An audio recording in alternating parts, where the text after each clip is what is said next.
इतना विश्वास भरोसा करते हैं, आपको कोई बहुत बड़ी बात नहीं कह रहे हैं।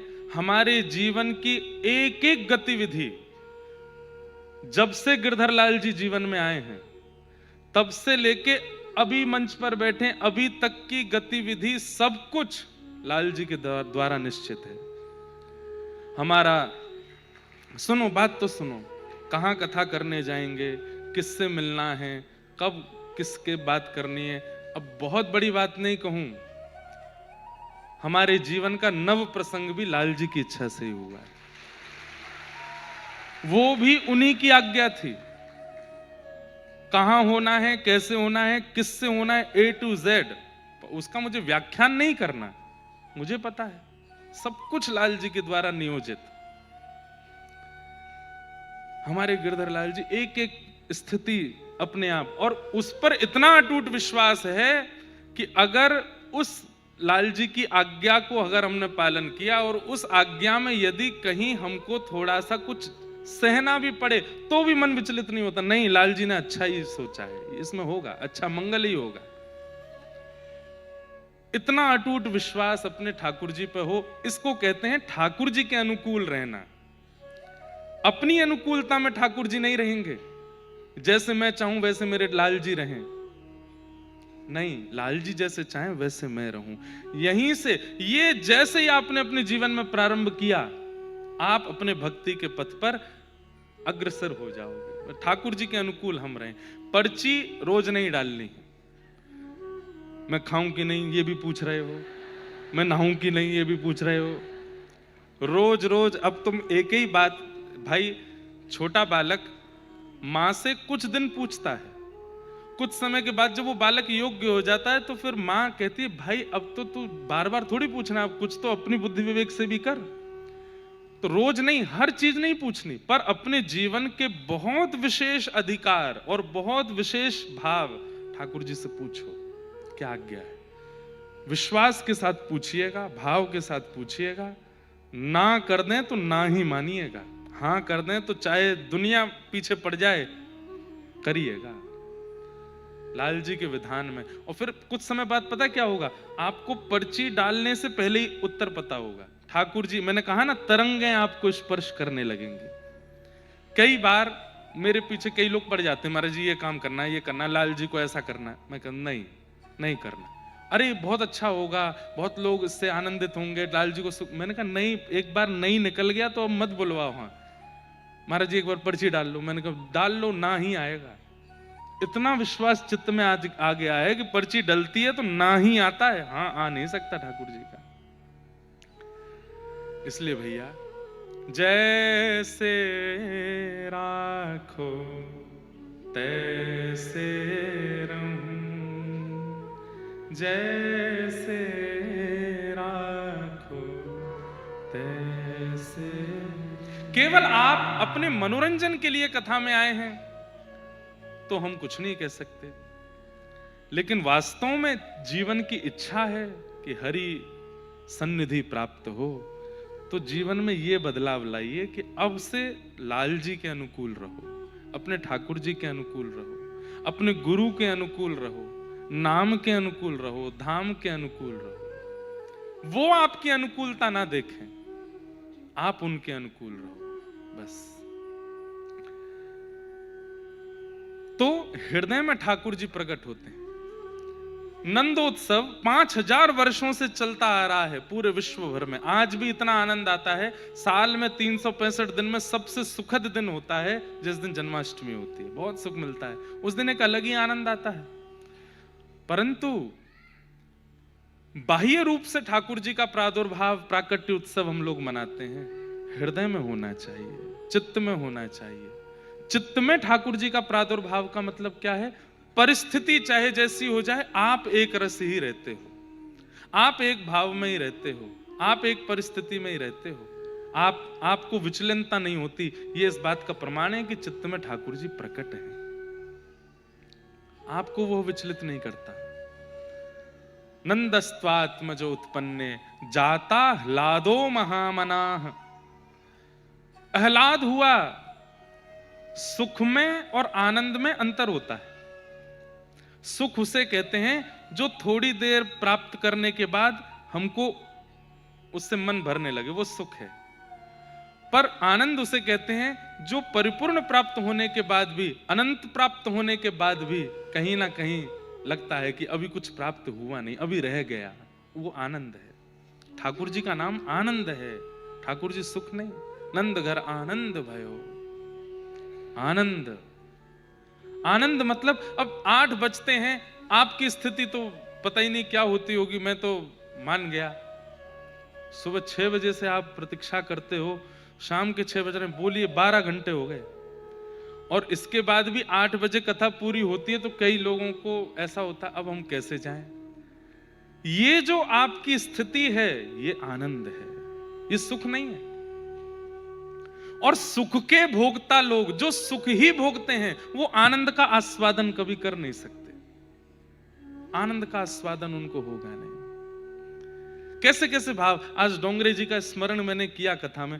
डोंगरे जी महाराज जब भी कथा करते तो एक कीर्तन गाते थे, गोविंद मेरो है गोपाल मेरो। हर कथा में यही कीर्तन गाते थे, हर दिन यही कीर्तन गाते थे। और डोंगरे जी की अगर आप लोग कभी क्लिप देखो, युवा जितने बैठे हैं युवाओं की कथा सुनते हैं, कभी कभी प्राचीन महापुरुषों की भी कथा सुनो। हमारे पूज्य पिताजी की कथाएं पुरानी सुना करो। हमारे पूज्य बड़े महाराज जी, पूज्य मलुकपीठ महाराज जी, पूज्य हमारे ब्रज के ऐसे ऐसे महापुरुष हैं, उनकी कथाएं जरूर सुना करो।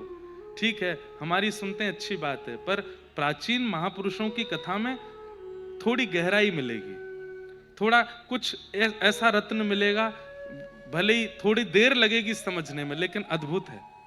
डोंगरे जी महाराज की आप कथा सुनोगे, वो ऐसे कथा करते थे, देखते नहीं थे पब्लिक की, वो एक एक कीर्तन गाते थे हर कथा में। तो एक बार किसी ने उनसे कहा, महाराज जी आप हर दिन नया कीर्तन क्यों नहीं करते, और कीर्तन में कुछ परिवर्तन क्यों नहीं करते, आप एक सा ही कीर्तन क्यों करते हो। तो डोंगरे जी महाराज का उत्तर, अब यहां से पता चलता है कि हृदय में ठाकुर जी हैं कि नहीं।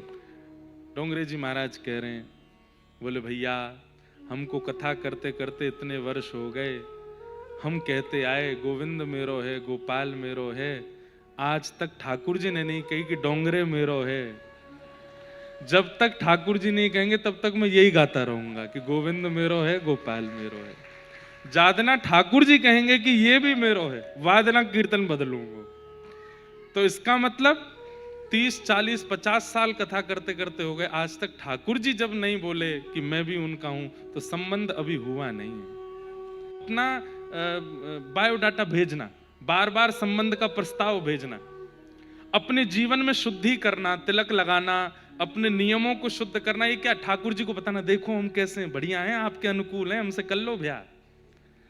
लेकिन जब तक ठाकुर जी का रिवर्ट नहीं आ जाए तब तक करते रहो, करते रहो, करते रहो। और जब रिवर्ट आ गया तो फिर उसके बाद करने लायक रहोगे नहीं, फिर तो निकुंज ही मिलेगा। तो ये भाव बताते हैं, आपकी स्थिति बताती है कि चित्त में क्या है। सामान्य सा प्रश्न किया गया था, लेकिन उत्तर कितना अद्भुत दिया कि आज तक लाल जी नहीं बोले कि डोंगरे मेरो है, तो तब तक मैं कैसे बदल दूं, मैं तो यही बोलता रहूंगा। यही तो भाव है। इन भावों से पता चलता है कि चित्त में जन्माष्टमी हो रही है, चित्त में कृष्ण प्रकट हो रहे हैं, और वही करना है, चित्त में प्रकट हो ठाकुर जी। चित्र में, चरित्र में तो आ ही जाते हैं, पर चित्त में आवे।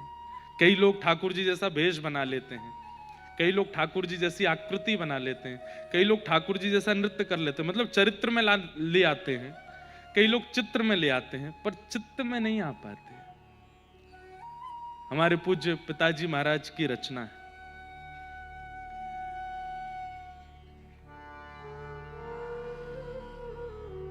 मुरली बजाने वाले,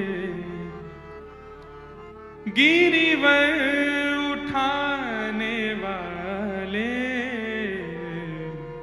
मैं दास हूँ तुम्हारा, मैं दास हूँ तुम्हारा।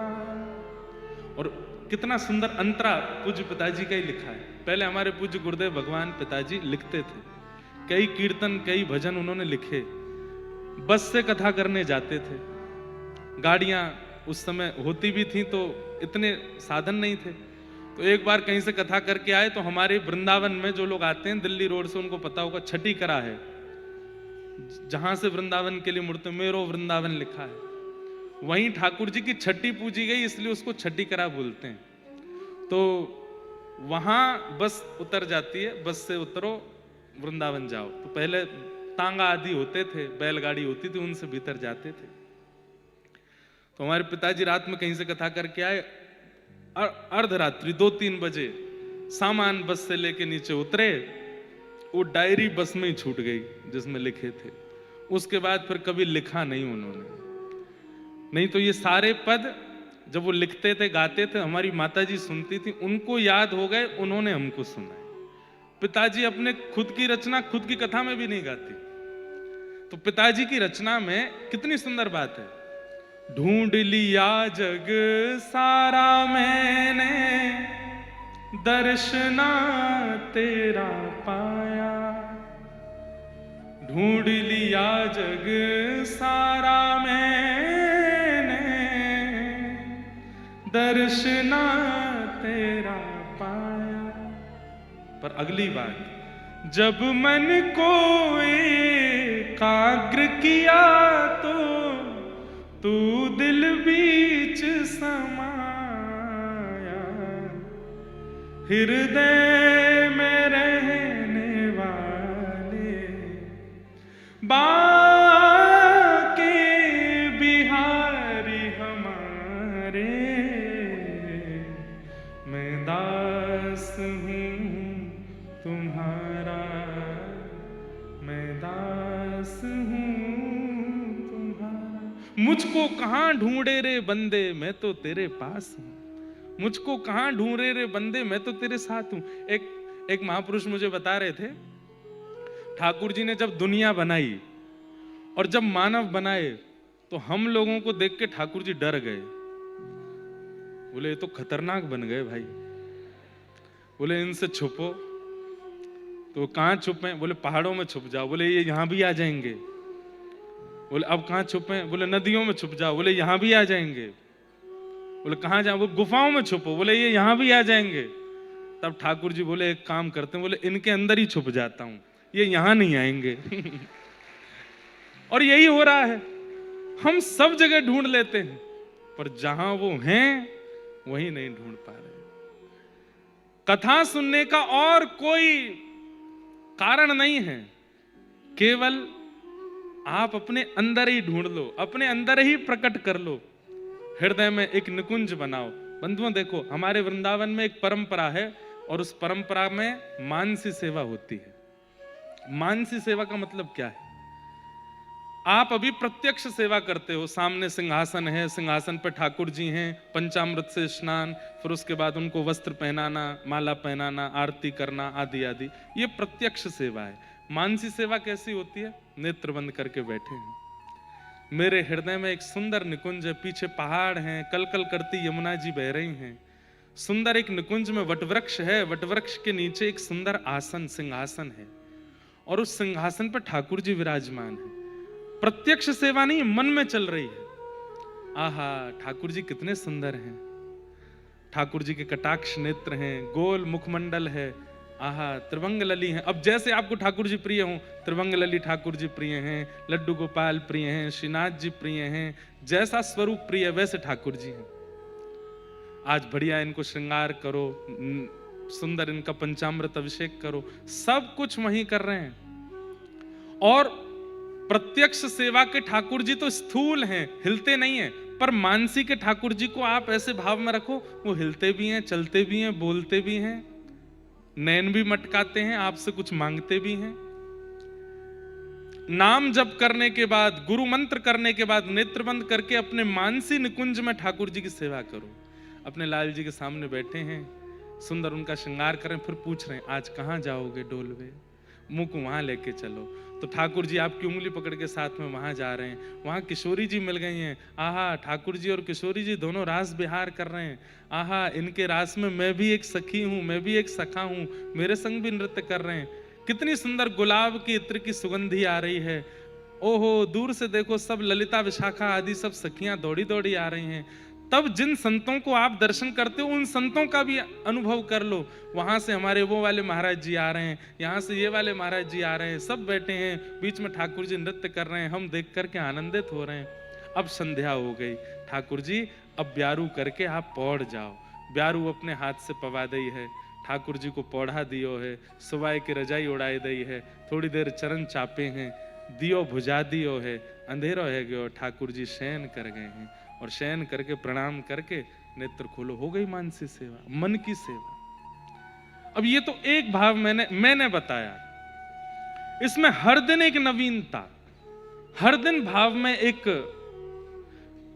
दिन ऐसा आएगा आप घंटों बैठे रहेंगे, आपको पता नहीं चलेगा मानसी भाव में। और ये मानसी भाव पुष्ट कैसे होगा? रसिक जनों की वाणी सुनिए और उस वाणी में किस लीला का अनुसंधान वो कर रहे हैं, उसका चिंतन करके फिर मानसी सेवा में जाओ। हर दिन आपके चित्त में नंदोत्सव होगा, और यही कलिकाल में आवश्यक है। आप अपनी जॉब पे भी जाते हैं, आप अपने कॉलेज भी जाते हैं, कार्यों पर भी जाते हैं, पर मन में वही सुगंधी चल रही है कि आज ठाकुर जी निकुंज में ये लीला कर रहे थे। अब बॉस डांटेगा भी ना तो भी आपको गुस्सा नहीं आवेगा, क्योंकि चित्त की भावना प्रधान है। तेरो मुख नीको की मेरो श्यामा प्यारी, तेरो मुख नीको की मेरो दर्पण हाथ लिए नंद नंदन, दर्पण हाथ, अपने हाथ में दर्पण लेकर के ठाकुर जी बैठे हैं और किशोरी जी से पूछ रहे हैं, हे श्यामाजू, मैं सुंदर हूं कि आप सुंदर हो? नेक देख के बताइए। सांची कहो वृषभानु दुलारी, सांची कहो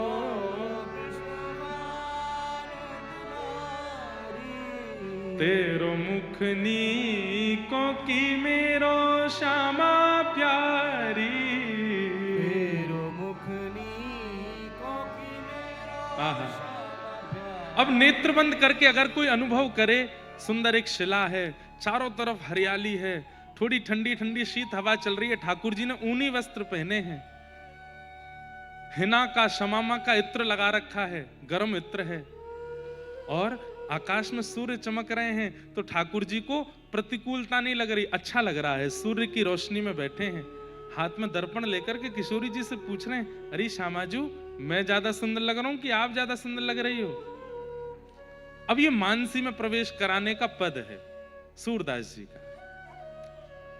किशोरी जी कह रही हैं, हमसे कहो तुम ही क्यों ना देखो, हमसे कहो तुम ही क्यों ना देखो, हम गोरी तुम श्याम बिहारी, हम गोरी तुम श्याम बिहारी, मेरो मुख जैसे चंद उजियारो, मेरो मुख जैसे चंद उजियारो, तुमरो मुख जैसे रैन अंधियारी, तुमरो मुख जैसे रैन अंधियारी। अरे हे कन्हैया, हे श्याम सुंदर, वो बात पूछी जावे जो समझ में ना आवे, जो प्रत्यक्ष दिख रही हो वाकू कैसे पूछना चाहिए? ठाकुर जी बोले, क्यों? अरे मैं तो गोरी हूं, आप श्याम सुंदर हो, और देखो या में तो स्पष्ट ऐसा लग रहा है, मैं पूर्णिमा की चंद्रमा और तुम रैन अंधियारी, अमावस्या की रात।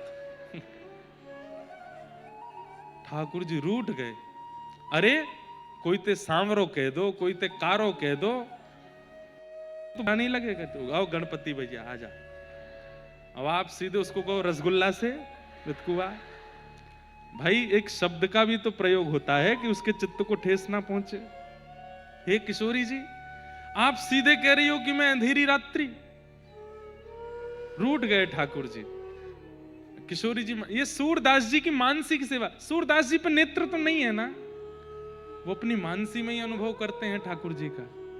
और उनकी मानसी का, अब देखो ये बहुत बड़ी बात हम बता रहे हैं, सूरदास जी अपनी मानसी में जो देखते हैं वो लीला हुई नहीं है, पर सूरदास जी के चित्त में हो रही है, तो वो सुनने के लिए ठाकुर जी स्वयं आते हैं और सूरदास जी से सुन के फिर उस लीला को करने जाते हैं। क्या सूरदास जी ने बोली, हे श्यामाजू हमने ये लीला ना करी, पर सूरदास जी गा रहे हैं, चलो यह लीला को करेंगे। ये मानसिक स्थिति होती है। ठाकुर जी रूठ गए, अब किशोरी जी मना रही हैं। तेरो नयन में मोटो मोटो कजरा, तेरो नयन में मोटो मोटो कजरा। आहा, यशोदा मैया कैसो मोटो काजर लगाए के भेजा लाला को, ने दिखाइयो तो मुझे पता है आप मेरो और उपहास कर रही हो। एक तो मैं कारो ऊपर से काजल लगा के आया हूं। अरे नाय नाय श्याम सुंदर, मेरी बात तो सुनो। तेरो नयन में मोटो मोटो कजरा, तेरो नयन में मोटो मोटो कजरा। कहा कहना चाह रही हो, मेरे नेत्रन में देखो, आपको काजल दिख रहा है? श्याम सुंदर बोले नहीं, काजल तो आपने नहीं लगाए हो। क्यों? बोले क्योंकि हमरे नयन में तुम बनवारी, हमरे नयन में तुम बनवारी। अरे अक्षणवताम फलमिदम न परम विदाम। वेणु गीत में गोपियां कहती हैं, नेत्र तो मिले, इन नेत्रों से ब्रह्मांड देख लिया, लेकिन ब्रह्मांड देखने के बाद भी श्याम सुंदर को अगर नहीं देखा तो तुमने खाक देखा। इन नेत्रों को पाकर के कुछ नहीं देखा।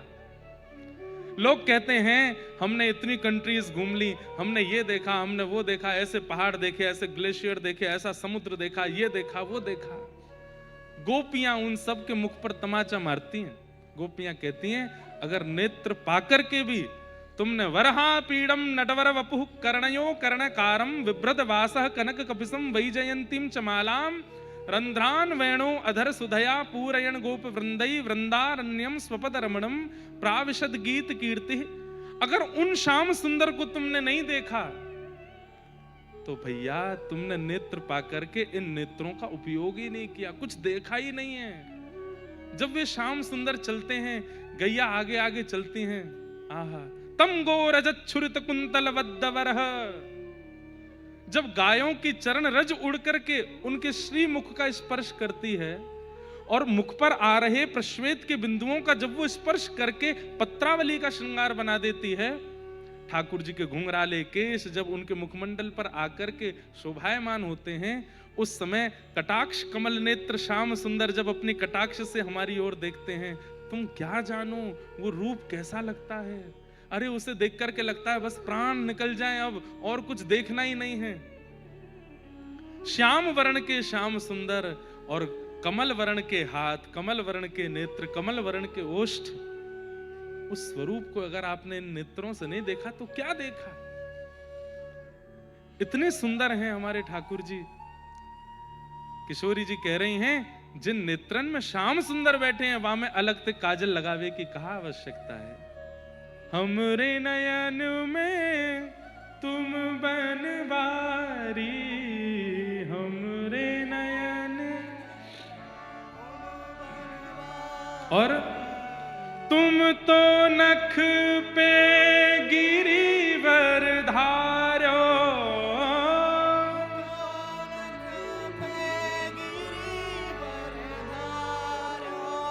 आपने अपने इकन्नी उंगली के नख पे गिरिराज जी धारण किए, पर भैया या व्रज को पतो ना है, आपसे ज्यादा बलशाली तो मैं हूं। किशोरी जी कह रही हैं। ठाकुर जी बोले हमने इतना बड़ा पर्वत उठाया, तुम 1-8 किलो पत्थर ही उठा के दिखा दो।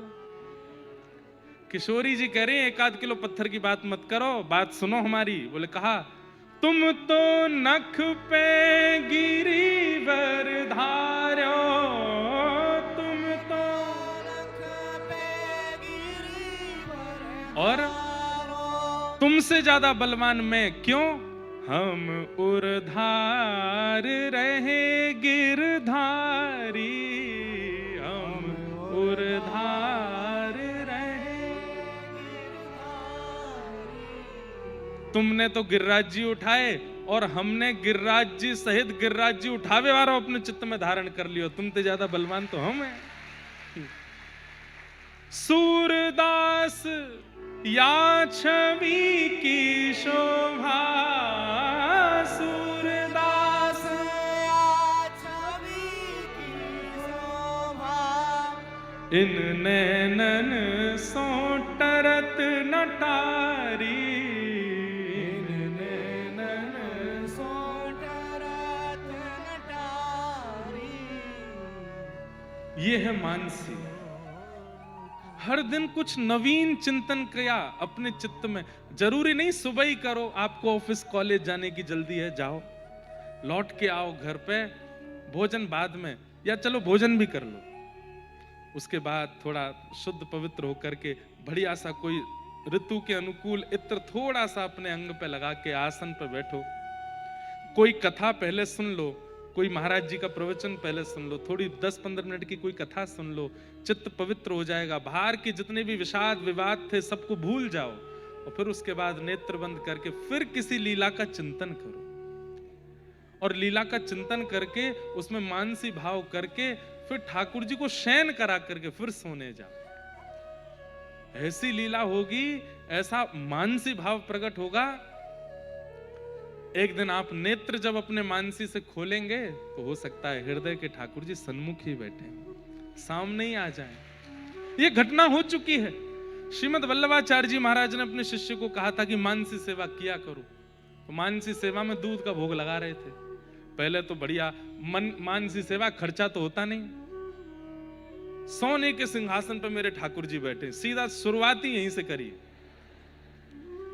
सोने के सिंहासन पर बैठे हैं, जड़ी की वस्त्र धारण कर रखे हैं ठाकुर जी ने, अरे कोहिनूर पहना है गले, क्या चमक रहा, चौंधा पड़ रहा आंख पे, कितना बढ़िया लग रहा।